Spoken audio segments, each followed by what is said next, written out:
네, 안녕하세요. 파파고에서 머신러닝 개발하고 있는 임승현, 김현중이라고 합니다.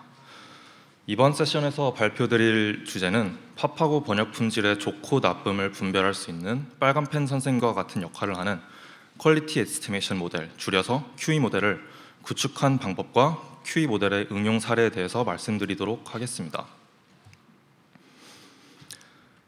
발표 구성은 크게 세 파트로 나눠져 있습니다. 첫 번째, 두 번째 부분인 QE 기술 중요성과 파파고가 개발한 QE 모델은 제가 설명드리도록 하고, 마지막 QE 모델 활용 예시는 현중님께서 발표해 주실 예정입니다.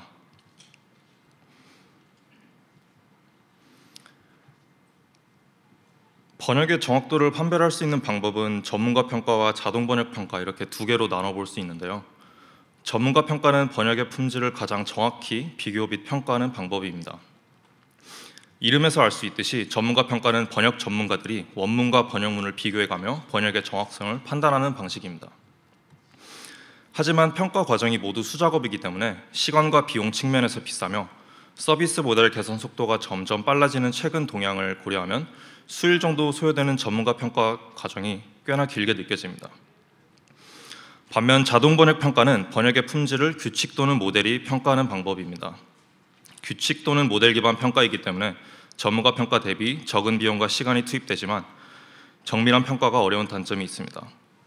기계 번역에서 가장 널리 쓰이는 자동 번역 평가 방법으로는 블루가 있는데요. 블루는 번역문과 정답 번역문 간 n그램 유사도를 규칙 기반으로 계산하는 방식입니다. 하지만 블루와 같은 규칙 기반의 방법들이 계산하는 표면적인 글자 유사도는 실제 의미론적인 유사도와 항상 비례하지 않는다라고 최근 많은 기계 번역 논문들에서 주장되어 오고 있습니다. 그에 반해 모델 기반의 자동 번역 평가 방법이 블루 같은 규칙 기반 방법들보다 실제 의미론적인 유사도를 측정하는 데 유용하다고 주장되고 있습니다. 그리고 자동 번역 평가 방법 중에서 모델 기반의 기술이 오늘 발표 주제인 QE 기술입니다. 우선 QE 기술이 무엇인지 그림을 통해 보여드릴 텐데요. QE 기술이란 원문, 번역문, 문장성에 대한 번역 품질을 사람이 아닌 모델이 예측하는 기술입니다. 그래서 파파고는 똑똑해라는 원문을 올바르게 번역한 파란색 문장성에 대해 QE 모델은 이것은 좋은 번역문이다, 반대로 오류가 있는 빨간색 번역성에 대해서는 좋지 않은 번역문이다라는 예측을 각각 하게 될 것입니다. 이런 QE 기술은 기계 번역 프로세스 전반에 활용될 수 있는 기술입니다. 기계 번역 모델 구축 과정을 아주 대략적으로 4개 단계로 나눠볼 수 있을 텐데요.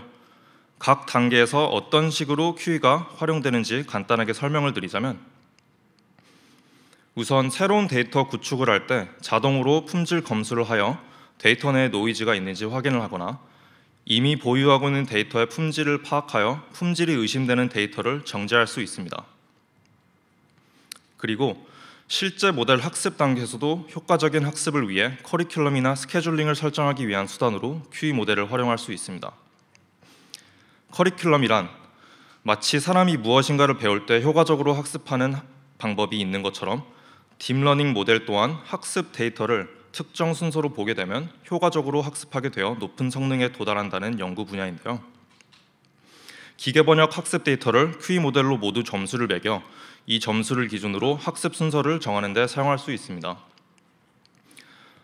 또는 학습 스케줄링 관점에서 QE 모델을 사용한다면 QE 점수 기준 품질이 더 좋은 학습 데이터를 부스팅하여 기계 번역 모델 학습 과정에서 QE가 고품질이라고 판단된 학습 데이터를 상대적으로 더 많이 학습하도록 하는 방법도 있습니다. 그리고 이전에 설명드린 것처럼 번역 모델을 평가하기 위한 수단으로도 사용이 가능하고요. 시간과 비용 측면에서 이점을 가진 QE 기술과 정확도 측면에서 이점을 가진 전문가 평가 방법을 모델 평가의 목적에 맞게 파파고는 병렬적으로 사용하고 있습니다. 그래서 앞서 설명드린 내용을 한 문장으로 정리를 한다면, QE 기술은 기계 번역에 있어서 활용처가 아주 다양하기 때문에 파파고가 중요하게 생각하는 기술이라는 것인데요. 그렇다면 파파고는 어떤 기술을 사용하여 QE 모델을 개발하였는지에 대해서 이번 장에 설명드리도록 하겠습니다.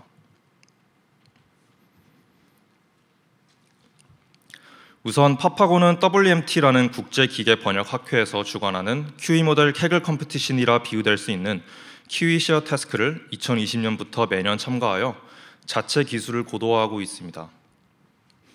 앞선 1장에서 키위 모델은 원문, 번역문 문장쌍에 대한 번역 품질을 예측하는 기술이라고 간단히 설명드렸는데요. 조금 더 자세하게 설명드리자면 키위는 평가 관점이나 목적에 따라 예측값 형태가 다양해집니다. 파파고는 똑똑해라는 원문과 파파고 execute라는 번역문으로 구성된 문장쌍을 평가한다고 할 때 센텐스 레벨 키위는 번역 정확도를 0에서 1점 사이의 점수로 받아보고 싶은 것이 목적이기 때문에 파파고는 똑똑해라는 원문을 파파고 execute라고 번역을 한 경우 번역이 잘못되었기 때문에 0.3점을 부여하게 되고, 워드 레벨 키위는 번역문에서 각 단어가 원문을 충실하게 번역하였는지 판단하는 것이 목적이기 때문에 번역문 마지막 단어인 cute만 5번역되었기 때문에 bad, 그리고 그 외 단어들은 모두 제대로 번역되었기 때문에 good를 부여하게 됩니다. 마지막으로 MQM 키위는 번역문의 단어가 만약 5번역되었다면 오류 유형과 오류 강도까지 알고 싶은 경우로서 단순 오류 유무만 판단하는 워드 레벨보다 더 많은 정보를 요구합니다. 이처럼 어떤 관점의 평가를 원하는지에 따라 키위 모델은 달라지게 됩니다. 참고로 이번 발표는 센텐스 레벨 키위에 한해서 설명드리도록 하겠습니다. 파파고가 키위 기술을 개발할 때 극복하고자 했던 가장 큰 현실의 벽은 사람이 만든 고품질 키위 데이터가 제한된 상황인데요. 다양한 번역 도메인과 다수의 언어쌍을 모두 커버하는 고품질 키위 데이터를 수급하는 것은 현실적으로 어려운 부분이라 생각되었습니다. 그렇기 때문에 파파고는 고품질 데이터가 제한된 상황에서 키위 학습법에 집중을 하였고, 그중 일부인 3가지 시도를 이 자리에서 공유를 드리려고 합니다. 첫 번째는 인공학습 데이터를 생성하여 데이터 양 또는 언어쌍을 보강하는 방법입니다. 보고 계신 장표는 파파고가 WMT 키위 대회에 참여했을 때 작성한 논문에서 인공학습 데이터가 성능 개선에 주는 효과를 나타내는 표를 가져온 것인데요. WMT 대회 측에서 기본으로 제공해주는 사람이 만든 골드 데이터만 가지고 모델을 학습하였을 때 대비 고품질 골드 데이터와 인공 데이터를 같이 학습에 사용한 경우 모든 언어상 평가셋 기준 성능 개선이 있었습니다. 사실 현실적으로 모든 언어에 대해 질 좋은 키 데이터를 만들 수는 없기 때문에 공개된 관련 데이터 또는 공개된 고품질 키위 모델을 적극 활용하여 인공 데이터를 만들어 사용하였습니다.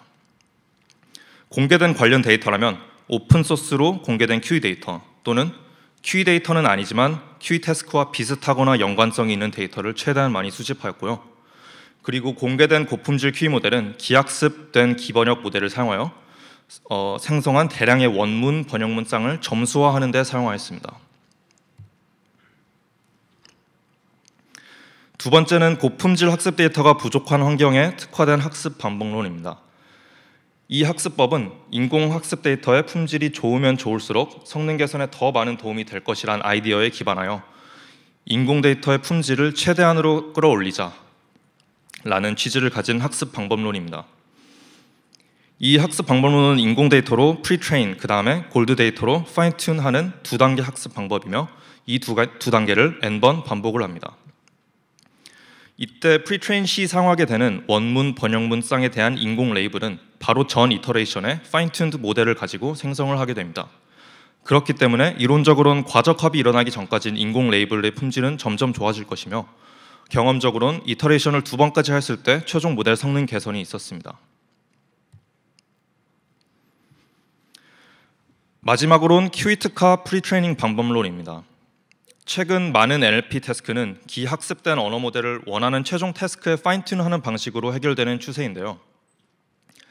기존의 많은 관련 연구들에선 최종 타스크의 성능을 더욱 높이기 위한 방법으로 최종 타스크와 비슷한 타스크로 초벌 학습을 한 뒤에 최종 타스크를 학습을 하는 방법론입니다. 비유를 하자면 최종 태스크인 축구를 바로 가르쳐주기 전에 족구를 좀 배우게 한 뒤 축구를 배우게 하면 이후 축구 학습에 용이하다는 논리입니다. 마찬가지로 최종 키위 태스크와 유사한 프리트레이닝 방법론을 설계하여 전이 학습을 효과적으로 하여 키위 성능을 높이고자 하는 연구를 진행을 하고 있습니다. 당연히 사람이 만든 고품질 데이터가 제한된 상황이기 때문에 비교적 쉽게 많이 구할 수 있는 모노링골 또는 바이링골 데이터만을 사용하는 학습론을 보고 있습니다. 앞서 팝하고 QE 모델 기술에 대해 설명을 드렸다면 지금부터 보여드릴 4장의 슬라이드에선 QE 모델을 다방면으로 이해하려 시도한 몇 가지 방법들과 그 결과에 대하여 공유를 해보려고 합니다. 우선 첫 번째로 여기 보이는 예문들은 QE 모델이 품질 예측에 성공한 예시인데요. 이 말은 제대로 된 번역문에 대해서는 높은 점수, 그리고 오류가 있는 번역문에 대해서는 낮은 점수를 부여하는 경우입니다. 그래서 빨간색으로 표시된 부분이 번역 오류가 있는 부분인데, 보시는 바와 같이 번역문에 오류가 있는 경우 오류가 없는 번역문 대비하여 더 낮은 점수를 QE 모델이 주는 것을 보실 수가 있습니다. 예를 들어 세 번째 줄 예시를 보면 번역문은 원문을 충실히 번역을 한 경우이며 1점 만점 0.73점이라는 상대적으로 높은 점수를 받게 되고요. 반대로 네 번째 줄 예시에서처럼 원문은 그대로지만 번역문의 성별을 남자에서 여자로, 그리고 시제를 과거형에서 현재형으로 바꿔버리면 QE 점수는 0.36점까지 떨어지는 것을 보실 수가 있습니다. 그리고 이는 팝하고 QE 모델이 이런 오류 추가에 꽤 민감하게 반응한다는 것을 알 수 있습니다. 여기서 보이는 예문들은 바로 이전과 반대 경우인 QE 모델이 품질 예측에 실패한 예시이며, 제대로 된 번역문에 대해서는 낮은 점수, 그리고 오류가 있는 번역문에 대해서는 높은 점수를 부여하는 경우입니다. 예를 들어 나 어제 밤 샀어에서 밤은 저녁밤이 아닌 먹는 밤을 의미하는 것이 상식이지만, 밤을 먹는 밤으로 번역한 옳은 번역문에게는 낮은 점수, 그리고 밤을 자는 밤으로 번역한 오류가 있는 번역문에게는 높은 점수를 부여하는 것과 같이 애매모호하거나 특정 엣지 케이스에서는 QE 모델이 오작동하는 현상도 확인하였습니다. 특히 방금 설명드린 밤 샀어 예시는 아마도 학습 데이터 단의 문제가 아닐까 추측을 하는데요. QE 모델 학습 당시 밤이라는 단어가 확률적으로 먹는 밤을 뜻하는 chestnut이 아닌 자는 밤을 뜻하는 night과 상응하는 경우가 훨씬 더 많았을 것이기에 이런 잘못된 매핑을 배우지 않았을까라고 추측을 합니다. 이런 현상은 QE 모델과 같은 모델 기반의 자동 번역 평가 방법들이 학습 데이터로부터 알게 모르게 많은 영향을 받는다는 점을 보여주며 QE 모델을 개발할 때 특히 유의해야 되는 점이라고 생각을 합니다. 또 다른 관점에서 QE 모델을 이해하기 위해 오류 유형별로 QE 모델 점수 분포를 확인해 보았습니다. 각 그래프에서 X축은 오류 유형, Y축은 번역 품질 점수이며 번역 품질 점수가 높을수록 고품질을 의미합니다. 그래서 가장 오른쪽에 있는 전문가 평가 점수를 살펴보면 번역 오류가 없는 정상인 문장상에는 대체적으로 아주 높은 점수를 부여하고, 번역 오류가 한 개라도 존재하는 그 외 항목에 대해서는 대체적으로 낮은 점수를 부여하고 있습니다. 즉 정상과 그 외 항목들 간 점수 분포 차이가 극명하게 갈리는 것이 좋은 QE 모델이라 할 수 있고요. 이 점에서 전문가 평가보다 팝하고 QE 모델이 못하지만 타사 QE 모델 대비 우위에 있는 것을 보실 수 있습니다. 추가로 보고 계신 세 개 그래프에서 번역 오류가 없는 정상 문장상들에 대한 점수 분포만 놓고 봤을 때 전문가 점수보다 QE 기반 점수가 더 넓은 구간의 점수가 분포하는 것을 보실 수가 있는데요. 이는 QE 모델이 완벽한 문장상에게도 낮은 점수를 주는 오류를 빈번하게 범하는 것이 현재 QE의 큰 문제점이라는 것을 알 수 있습니다. QE 모델을 평가하기 위한 마지막 방법으로 원문, 번역문 1, 번역문 2처럼 문장 세 쌍이 주어진 경우 번역문 1과 2 중 더 좋은 번역문이 무엇인지 모델이 얼마나 정확하게 맞추는가를 평가하는 분류 정확도 기반의 평가 방법입니다. 각 세 개표는 각 언어쌍을 의미하며 공통적으로 X축은 recall, Y축은 precision을 의미합니다. 각 선은 팝하고를 포함한 타사 QE 모델을 의미하며 선의 위치가 오른쪽 그리고 위에 위치할수록 높은 성능을 의미합니다. 보시는 것처럼 팝하고 QE 모델의 성능이 모든 언어쌍에 대해서 가장 좋은 것으로 나타나며, 이 말은 하나의 원문과 두 개의 번역문이 주어졌을 때 팝하고의 QE 모델이 타사의 QE 모델보다 더 정확히 좋은 번역문이 무엇인지 구별할 수 있다는 것입니다. 다른 말로 기계 번역 모델 간 성능을 자동으로 비교할 때나 모델 배포를 결정해야 되는 상황에서 어떤 QE 모델을 사용해야 더 정확한 판단을 내릴 수 있을지 결정하기 위해 사용을 해볼 수 있는 QE 평가 방법이라고 생각을 합니다. 이상으로 QE 활용처가 다양한 만큼 앞서 설명드린 여러 평가 방법들을 통해 팝하고 QE 모델에 대한 심도 있는 이해를 하려 하며 이러한 분석은 QE 모델 개선을 하는 데 있어서 큰 도움을 줍니다. 네, 이어서 발표 진행하겠습니다. 저는 이어서 QE 모델의 활용 예시의 발표를 진행할 파파고의 김현중입니다. 앞서 파파고에서는 번역 모델의 학습용 데이터를 정제 혹은 관리하는 데 QE를 이용한다고 말씀을 드렸습니다. 지금 이 그림은 저희의 한 언어상 내에 있는 다양한 코퍼스에 있는 품질의 예시인데요. 보라색에서 노란색으로 갈수록 저희들이 고품질이라고 알려져 있는 코퍼스입니다. 이 코퍼스 내에 있는 개별 문장들의 QE 점수를 살펴보면 실제로 저희가 고품질이라고 알고 있는 노란색 코퍼스에서는 고품질의 문장들이 조금 더 높은 비율로, 그리고 저품질이라고 알려져 있는 코퍼스에서는 중저품질의 문장들이 조금 더 높은 비율로 이렇게 구성이 되어 있음을 실제로 확인을 해볼 수가 있습니다. 이를 통해서 우리는 코퍼스 간의 품질의 비교나 혹은 개별 문장에 노이즈가 있다고 판단되는 문장들을 수정하거나 혹은 그에 앞서 승현님이 언급해 주신 것처럼 커리큘럼 러닝 등의 방식으로 QE 점수를 학습에 이용하고 있습니다. 방금 말씀드린 것은 파파고에서 QE를 이용하여 이미 확보된 학습 데이터를 정제 혹은 관리하는 데 이용한다는 이야기인데요. 이뿐만 아니라 저희들은 학습 데이터를 추가적으로 마련하는 데도 이 QE 모델을 이용을 하고 있습니다. 이 주제를 조금만 더 넓게 이야기를 해보면 모노링구얼 코퍼스를 번역기 학습에 어떻게 이용할 것인가 라는 주제로 이야기를 해볼 수가 있을 텐데요.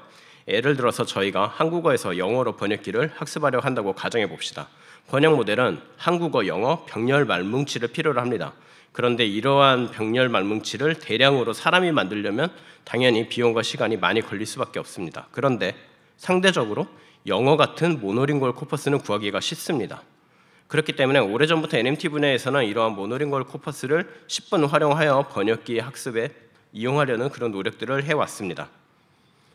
바트나 마스와 같은 프리트레이닝 후에 파인튜닝하는 전략들도 있지만 이건 모델 학습 전략이고 저희들은 오늘 데이터를 구성하거나 정제하는 방법에 좀 집중을 해보려 합니다. 가장 대표적인 데이터 어그멘테이션 방법으로 백트랜슬레이션이 있습니다. 우리의 목표는 지금 한국어에서 영어로 번역기를 확보하는 것이고 상대적으로 적은 병렬 말뭉치 그리고 대량의 영어 말뭉치가 있다고 가정하겠습니다. 그렇다면 먼저 해야 될 일은 가장 반대 방향인 영한 번역기를 학습을 하는 겁니다. 그리고 대량의 영어 문장들을 방금 학습한 영한 번역기로 한국어로 번역을 하는 겁니다. 그렇게 하면 입력 문장과 출력 문장을 쌍으로 엮어서 저희들은 인공으로 만든 인공 병렬 문장쌍 학습 데이터를 만들 수가 있습니다. 이제 이게 백트랜슬레이션의 방법의 대략적인 설명인데 이 백트랜슬레이션은 영한 번역기의 품질이 좋다면 대체로 정확한 인공 데이터를 만들 수는 있을 겁니다. 하지만 역시나 학습 데이터를 기반으로 학습한 모델로 추정한 번역 문장이기 때문에 영한 번역기가 정확하게 번역하지 못한 문장들은 당연히 노이즈로 작용을 할 겁니다. 또한 번역이 잘 된다고 하더라도 흔히 저희들이 번역2라고 부르는 것처럼 번역기 특유의 바이어스도 데이터에 녹아들게 됩니다. 그렇다면 가장 이상적인 번역기 학습 데이터는 무엇이냐라고 생각을 해볼 때 사람이 직접 생성한 문장들로 이루어진 자연스러운 그리고 정확한 한영 병렬 문장쌍일 것입니다. 이번에는 가정을 하나 더 넣어볼게요. 이번에는 한국어, 영어 모두 모노링구얼 코퍼스가 충분히 많다고 가정을 해봅시다. 각 언어별로 다양한 문장들을 저희가 다 구성을 하고 있다면 한국어 문장의 영어 번역 문장도 분명히 영어 코퍼스에 있을 겁니다. 그렇다면 이제 우리의 목표는 한국어 문장을 쿼리로 가정하고 이 쿼리에 해당하는 영어 문장을 탐색하는 겁니다. 그렇게 해서 이 과정을 거쳐 저희의 탐색이 원활히 잘 진행만 된다면 아까 말씀드린 것처럼 우리는 사람이 생성한 문장들로 이루어진 한영 병렬 말뭉치를 확보할 것입니다. 이 과정을 저희들은 패러렐 마이닝이라고 저희 분야에선 부르고 있습니다. 이를 설명하기 위해서 조금 더 디테일하게 문장 인코더에 대해서 살펴봐야 됩니다. 문장 인코더는 입력 문장 쌍 형태에 따라서 크게 두 종류로 나눌 수가 있는데 첫 번째인 크로스 인코더는 두 문장을 모델에 한 번에 입력하여 두 문장 간의 유사도나 차이점을 직접적으로 모델 내에서 비교 분석하는 그런 모델입니다. 이 모델의 목표는 개별 문장을 벡터로 표현하는 것은 아니고 주어진 문장의 차이점을 점검하는 겁니다. 그래서 앞서 설명드린 파파고의 QE 모델에서 센텐스 레벨 혹은 워드 레벨의 QE 아웃풋이 다양했던 것처럼 크로스 인코더의 아웃풋 형태도 역시 다양할 수 있습니다. 그리고 이 반대로 듀얼 인코더는 한 번에 하나의 문장을 입력하여 해당 문장의 의미 벡터를 표현하는, 즉 벡터 인베딩을 출력하는 게 목표입니다. 그렇기 때문에 듀얼 인코더의 입장에서 두 문장 간의 유사도나 두 문장 간의 번역 품질, 이것은 각 문장의 벡터 임베딩의 벡터 간 유사도로 표현이 됩니다. 제일 유명한 것들은 구글의 랍세나 메타의 레이저가 이에 해당합니다. 이들은 개별 문장의 미세한 차이는 잘 잡아내지는 못하지만 개별 문장의 의미를 벡터로 표현하는 능력은 좋습니다. 이제 각 문장의 의미가 벡터로 잘만 표현된다면 우리는 한국어 문장을 벡터로 표현한 뒤에 이 벡터와 유사한 벡터를 지니는 영어 문장을 모노링구얼 영어 코퍼스에서 추출하여 의미가 비슷한 번역 문장쌍을 만들 수 있습니다. 그렇다면 이제 패러렐 마이닝의 문제는 검색 문제로 변환이 됩니다. 정리하면 패러렐 마이닝은 두 개의 단일 언어 말뭉치에 존재하는 텍스트 내에서 번역 문장쌍을 자동으로 추출하는 개념이라고 설명드릴 수 있습니다. 세종대왕처럼 널리 알려진 개념들이면 한국어, 영어, 그 외의 다양한 언어들로 해당 개념을 설명하는 텍스트가 분명히 존재할 겁니다. 우리는 이 안에서 개별 문장 간 번역 관계를 검색해낼 것입니다. 조금 더 그 과정을 이제 자세하게 설명을 드려볼 텐데요. 가장 먼저 가능하다면 말뭉치 내에서 유사문서 관계가 있다면 이 관계를 탐색하면 할수록 좋습니다. 왜냐하면 후보가 좁혀지니까요. 그리고 우리가 마이닝할 대상은 지금 문장이라고 이야기를 했기 때문에 각 문서 내에 존재하는 텍스트들을 문장으로 정확하게 분리해냅니다. 세 번째, 분리된 문장을 앞서 설명드린 듀얼 인코더로 벡터화하여 표현합니다. 이제 벡터로 모든 문장들이 다 표현이 되었다면 이제는 검색 문제로 생각하면 됩니다. 쿼리로 한국어 문장 하나를 고른 뒤에 벡터로 표현된 다른 언어의 문장쌍 데이터베이스에서 유사한 벡터, 즉 유사한 문장을 고릅니다. 이렇게 검색된 다른 언어의 문장들이 번역 문장쌍 후보가 됩니다. 근데 앞서 말씀드린 것처럼 저희 듀얼 인코더는 문장 간의 미세한 차이를 정확하게 잡아내는 능력은 크로스 인코더 대비 상대적으로 부족합니다. 이때 앞서 설명드린 것처럼 QE 모델과 그 외의 기타 여러 가지 정제 기술들을 활용하여서 저희들이 그 추려진 번역 문장쌍 후보 중에서 가장 정확한 문장을 선택합니다. 마치 검색의 리랭킹 같은 과정으로 생각할 수 있습니다. 이 과정까지 모두 거치고 나면 이제 우리는 두 개의 모노링구얼 코퍼스만 있는 상황에서도 번역기를 학습할 수 있는 사람이 만든 문장들로 이루어진 병렬 문장쌍 데이터를 얻게 되는 겁니다. 이때 당연히 다음과 같은 의문이 들기도 합니다. 애초에 듀얼 인코더의 성능을 최대로 끌어내서 듀얼 인코더만으로도 정확하게 번역 문장쌍을 검색해도 되는데 왜 굳이 그렇게 하지 않는가? 왜 QE를 추가적으로 더 쓰는가? 이거에 대해서 설명하기 위해 다음 예시를 좀 더 살펴보겠습니다. 아래 예시들은 듀얼 인코더로 확보한 번역 문장쌍과 그 문장쌍들의 벡터의 코사인 유사도입니다. 코사인 유사도이기 때문에 1이면 방향이 완전히 일치한다는 의미이기 때문에 0.88 정도면은 매우 유사한 방향성을 보이는 거죠. 근데 맨 위의 예시를 보시면 한국어 문장 내에 존재하는 한 구가 영어 문장에 완전히 없음에도 불구하고 정말 높은 문장 유사도로 보이는 걸 보실 수 있습니다. 그 외에도 문장의 성분을 임베딩 벡터로 표현을 하다 보니까 문장의 형식은 비슷하나 숫자 같은 세밀한 값들이 다른 경우에도 두 문장이 비슷한 벡터로 표현이 되기도 합니다. 그런데 이런 데이터가 이제 번역기 학습 데이터로 이용이 된다면 이들은 오번역을 일으킬 수 있는 정말 큰 오류를 지닌 데이터가 될 것입니다. 이러한 데이터들의 미세한 차이를 확인하고 정제하기 위해서 앞서 말씀드린 크로스 인코더 기반의 정교한 QE 모델이 필요합니다. 자, 여기까지 해서 앞서 말씀드린 패러렐 마이닝을 통하여 저희들은 실제로 여러 언어쌍에 대해서 데이터들을 추가로 확보하고 있습니다. 왼쪽 그림은 저희가 작업하고 있는 일부 언어쌍에 대한 마이닝 결과 양을 비교한 차트입니다. 이 파란색 그래프가 실제로 저희가 각 언어쌍별로 보유하고 있는 바이텍스트 학습 데이터의 양이고 이 주황색이 마이닝을 통하여 확보한 데이터의 양입니다. 저희들이 병렬 데이터가 이미 많은 언어쌍에도 적은 언어쌍에도 마이닝은 모두 적용을 하고 있으며 특히 데이터가 적은 언어쌍의 경우 기확보된 학습 데이터보다 오히려 더 많은 양의 데이터들을 추가 확보하기도 합니다. 그리고 학습 데이터의 양이 충분히 많은 언어쌍에도 패러렐 마이닝은 역시 도움이 되는데요. 이 오른쪽 그래프 같은 경우에는 학습 데이터만 가지고 NMT 모델을 학습한 것과 학습 데이터에 패러렐 마이닝의 결과물을 추가한 후에 NMT를 학습한 각 품질을 비교한 차트입니다. 저희는 전반적인 품질과 각 도메인의 품질을 좀 나눠서 살펴봤는데요. 이 그림을 보시면 여기에 있는 이 3번 도메인을 제외한 일반 그리고 모든 도메인에서 성능이 향상되었음을 확인할 수 있습니다. 이 얘기는 이 언어상에서 3번 도메인에 대한 데이터는 추가적으로 들어온 게 적지만 그 외의 도메인에 대해서 더 고품질의 데이터들이 대량으로 들어왔다, 우리가 마이닝을 해냈다라는 의미로 볼 수 있습니다. 결국에 언어의 범위는 사실 매우 넓기 때문에 저희가 아무리 노력을 한다고 하더라도 확보한 데이터에 분명히 도메인의 한계가 있을 거고, 패러렐 마이닝은 하이 리소스인 언어상에 대해서도 이러한 도메인 확장, 보강에 도움을 주고 있습니다. 정리하면, 갑자기 정리로 넘어가는데, 정리하면 문장을 생성하는 머신러닝 서비스에서는 분명히 데이터의 품질이 좋을수록, 그리고 데이터의 다양한 고품질의 데이터가 다양하게 많을수록 그 서비스의 품질은 올라갈 겁니다. 그리고 번역기는 모노링구얼 언어 모델과 달리 병렬 문장쌍이라는 형태의 데이터를 필요로 합니다. 그리고 이러한 형태의 데이터를 사람이 직접적으로 만드는 것은 결국에 비용과 시간의 문제가 있게 되는 거고, 패러렐 마이닝은 이를 해결하는 한 가지의 방법으로 적은 비용으로 병렬 문장쌍을 직접 확보하는 방법입니다. 그리고 QE는 패러렐 마이닝뿐만 아니라 앞서 설명드린 것처럼 전반적인 번역 서비스의 품질 예측, 데이터의 관리, 그 등등 다방면으로 이용되는 번역 관련 핵심 기술입니다. 그렇기 때문에 파파고는 지속적으로 패러렐 마이닝, 퀄리티 이스티메이션의 품질을 향상시키기 위해 노력을 하고 있고요. 저희들이 이 마지막 장표에서 저희들이 지향하고 있는 패러렐 마이닝과 퀄리티 이스티메이션의 방향에 대해 간략히 소개를 드리겠습니다. 일반적으로 패러렐 마이닝용 듀얼링 코더는 병렬 데이터를 활용하여 학습을 합니다. 병렬 데이터로 학습한 모델로 병렬 데이터를 마이닝하는 데 쓰기 때문에 당연히 시작점인 병렬 데이터가 고품질이고 많을수록 더 많은 고품질 병렬 데이터를 확보할 수 있겠죠. 마치 닭과 달걀의 문제로 돌게 됩니다.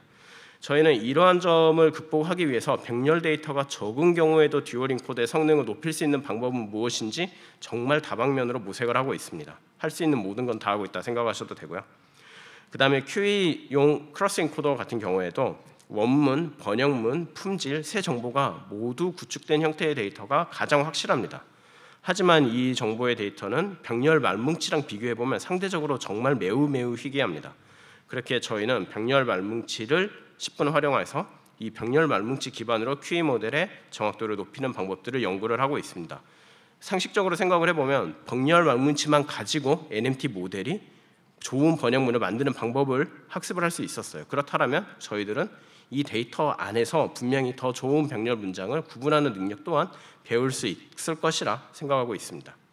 즉 저희의 PM 및 QE의 개선 방향은 학습의 의존성이 높은 데이터의 조건을 완화하는 것입니다. 그래서 이는 최근에 여러 놀라운 성과를 보여주는 자연어 처리의 다양한 학습 방향과도 이어집니다. 저희들이 지금 보고 있는 것들은 번역과 관련 있는 범용적인 지식을 모델이 먼저 학습을 하게 하고 이를 통해서 패러렐 마이닝이나 퀄리티 이스티메이션과 같은 특수한 태스크의 능력을 높이는 그런 작업들입니다. 그리고 이러한 기술들, 그 외에 더 다양한 기술들이 더해져서 결국엔 저희들이 하고 싶은 거는 결국에는 다양한 언어권의 사용자들이 파파고 번역 서비스에 조금 더 만족할 수 있도록 품질 개선을 계속 지속적으로 하는 것입니다. 오늘 저희가 준비한 패러렐 QE 모델 개발과 이의 응용, 특히 패러렐 마이닝에 대한 발표는 여기까지입니다. 감사합니다.